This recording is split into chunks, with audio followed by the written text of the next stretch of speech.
Historias de terror.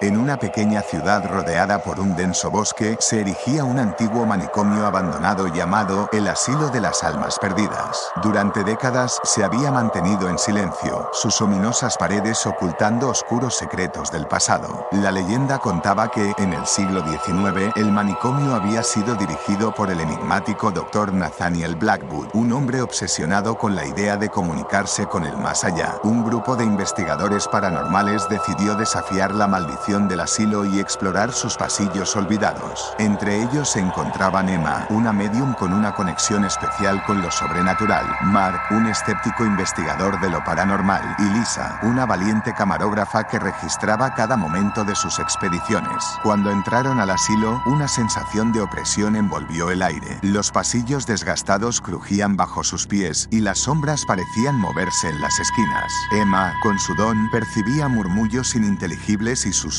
persistentes. Mark intentaba explicar todo como fenómenos naturales, pero incluso su escepticismo titubeaba en medio de la oscura atmósfera. A medida que exploraban las desoladas habitaciones, descubrieron celdas con inscripciones en las paredes, testimonios de las almas torturadas que una vez ocuparon esos espacios. En la sala de tratamiento, encontraron antiguos instrumentos médicos que helaron la sangre en sus venas. Lisa capturó imágenes de sombras que se deslizaban por las paredes y figuras etéreas que parecían observarlos desde la oscuridad. Al llegar al sótano, donde se decía que el Dr. Blackwood realizaba sus experimentos más oscuros, la temperatura descendió abruptamente. Emma comenzó a sentir una presencia maligna, una fuerza que intentaba comunicarse con ellos. Mark, a pesar de su escepticismo, admitió sentir un escalofrío inusual. De repente, las puertas se cerraron de golpe, dejándolos atrapados en el sótano oscuro. Luces intermitentes parpadeaban y un eco de risas distorsionadas llenó el aire. Las sombras cobraron vida, danzando alrededor del grupo. Emma, en trance, intentó comunicarse con la presencia, y las palabras del Dr. Blackwood resonaron en la habitación. En un intento desesperado por escapar, siguieron el sonido de las risas y las sombras hacia un pasillo secreto que los llevó a una sala oculta. Allí, descubrieron un diario del Dr. Blackwood que detallaba sus intentos de abrir una puerta al más allá. En el centro de la sala, encontraron un antiguo espejo ceremonial. De repente, el espejo reflejó imágenes que no eran las suyas. Figuras espectrales se materializaron, clamando por liberación. La temperatura bajó aún más, y una voz gélida pronunció sus nombres. Temblando, lograron romper el encanto y salir de la sala. Al regresar al mundo exterior, el asilo parecía haber cobrado vida. Luces parpadeaban, sombras danzaban, y risas distorsionadas resonaban en la brisa nocturna. La leyenda del asilo de las almas perdidas había cobrado nueva vida, y los investigadores, marcados por la experiencia, se preguntaban si habían liberado algo más de lo que pretendían.